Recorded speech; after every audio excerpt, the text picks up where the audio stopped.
மலையாள நடிகர் shine Tom சாக்கோவுடைய தந்தை சிபி சாக்கோ இன்னைக்கு தர்மபுரி தேசிய நெடுஞ்சாலையில பாலக்காடு பக்கத்துல நடந்த சாலை விபத்துல உயிரிழந்தார்.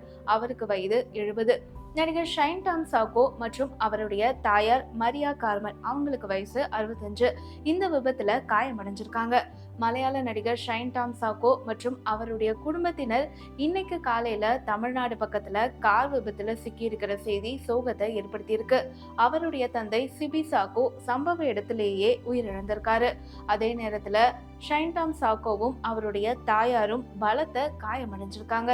இவங்க தர்மபுரி அரசு மருத்துவமனை கல்லூரி மருத்துவமனையில சிகிச்சைக்காக அனுமதிக்கப்பட்டிருக்காங்க.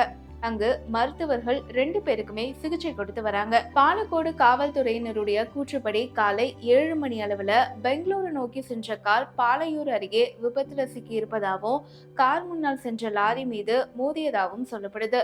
ஷைன் டாம் சாக்கோ மலையாளம், தமிழ் மற்றும் தெலுங்கு படங்கள்ல நடிச்சு வராரு. தமிழ்ல சமீபத்துல வெளியான குட் பேட் அக்லி, ஜிகர்தண்டா டபுள் எக்ஸ் போன்ற பல படங்கள்ல நடிச்சவர் ஷைன் டாம் சாக்கோ அப்படிங்கிற விஷயம் குறிப்பிடத்தக்கது. இவர் விரைவில் குணமடைந்து வரணும் அப்படின்னு சொல்லிட்டு ரசிகர்கள் தங்களுடைய கருத்துக்களை சொல்லி வராங்க.